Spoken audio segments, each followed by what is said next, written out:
Hi guys, magandang gabi. Welcome back po dito sa Gandara SRU Channel for Showbiz Update.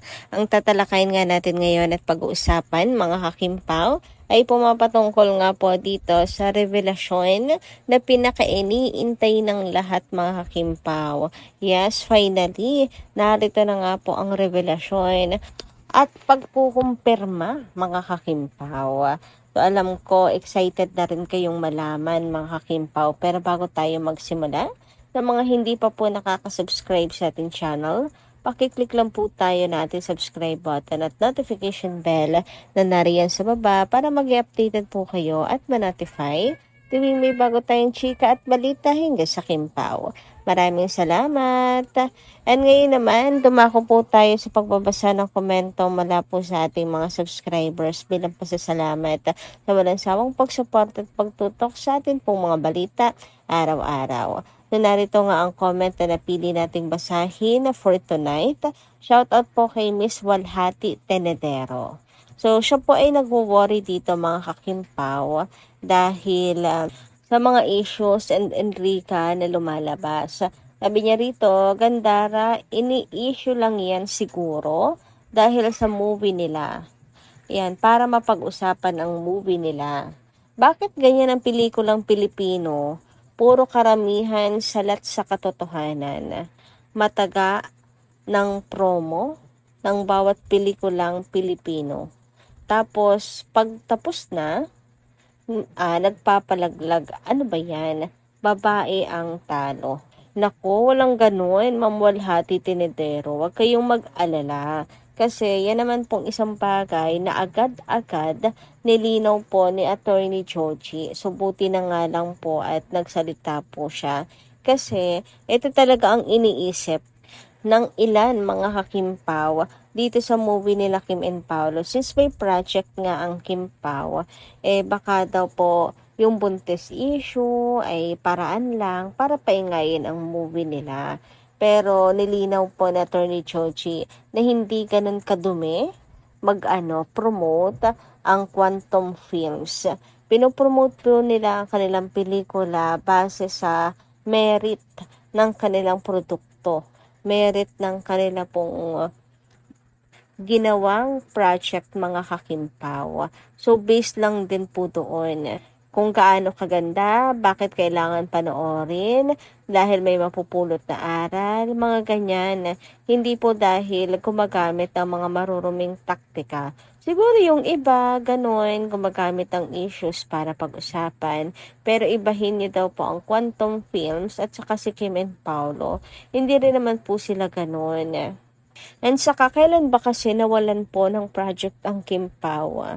Diba hindi naman sila nawawala ng project. Ay artista sila, so malamang magkaka-issue at magkaka-issue. Hina Kim and Paolo, lalo na't sikat nga sila.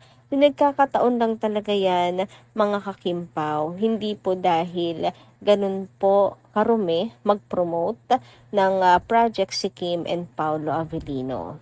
Ang tanging puhunan nila ay ang kanilang chemistry, mga kakimpaw.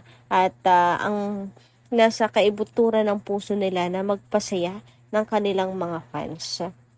And never din naman pong magpapalaglag si Kim. Sa pagkakakilala natin kay Chinita Princess, sa pagkatao ni Kim, hindi siya yung ganong klase at ganong tipo mga kakimpaw. May takot naman si Kim sa Diyos at baka Diyos si Kimi. Hindi po niya yon gagawin. Huwag kayong mag-alala. At saka, yung chika nga na yan, pinabulaanan na din naman. Tapos, pinabulaanan din na ang issue ay may kinalaman sa movie nila Kim and Paula Avellino. Kaya wag na po kayong mag-alala. Samantala, dumako naman tayo ngayon dito sa ating pong mga chika na nasagap ngayong hapong ito ay gabing ito. At unahin na nga natin pag-usapan ang tungkol po dito sa matinding paalala para po sa lahat ng mga fans.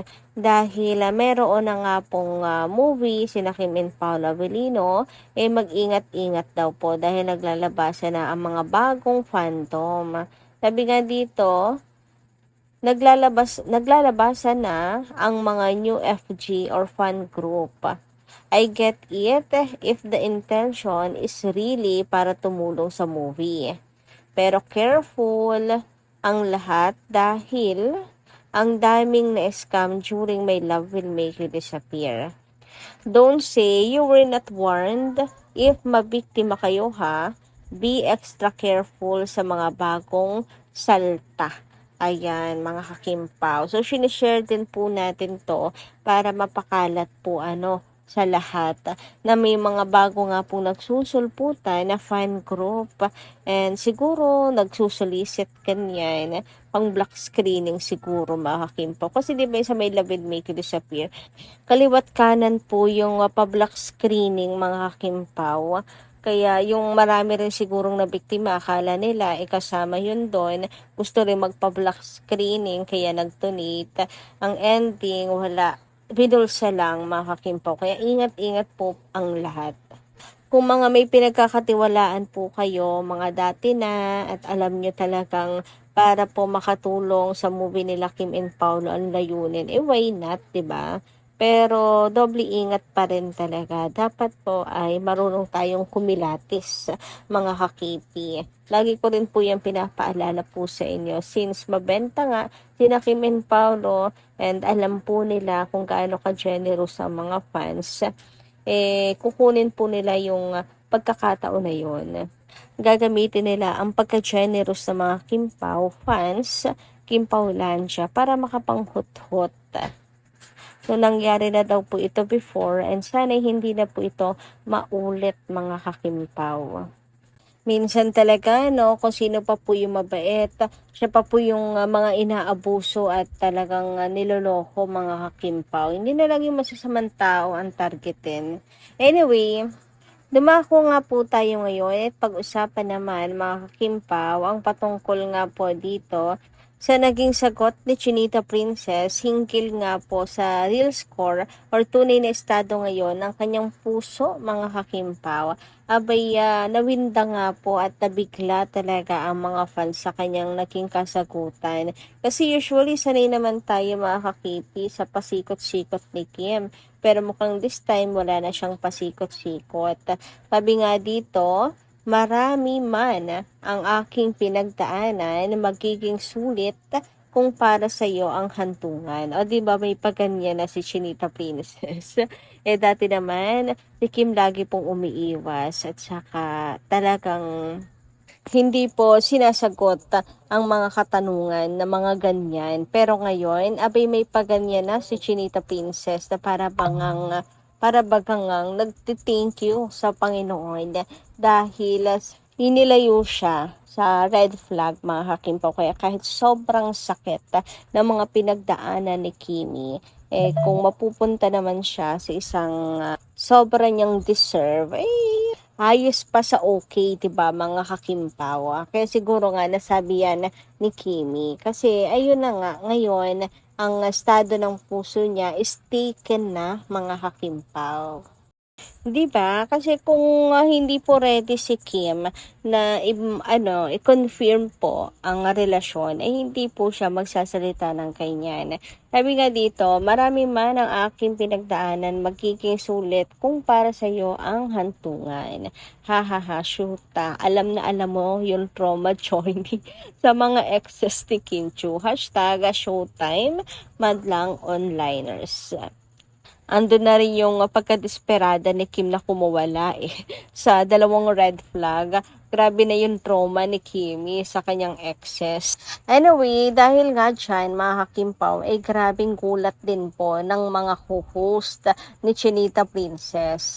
Si Bestie Darren, na todo cheers po sa kanya, mga kakimpaw. Grabe yung kilig din ni Kimi nung sabihin niya to mga kakimpaw. And si Mimi Vice, grabe gulat na gulat din talaga siya. Sabi para pa nga siyang nabitin. Parang gusto nga raw po na pa-confirm 1001% pa ang ibig sabihin dito ni Kim. Pero gets na natin yon mga kakimpaw. Confirm ang relasyon nilang dalawa ni Paula Avellino at masayang-masaya na po ang kanyang puso ngayon. Sabi nga dito ni Blue Jeans, status confirm o wala nang MM. Wala nang pasikot-sikot. Confirm ang status ng puso ni Chinita Princess.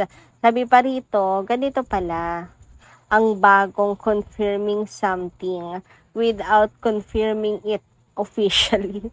Basta masaya si ate ko. Ayun na nga, mga kakimpaw.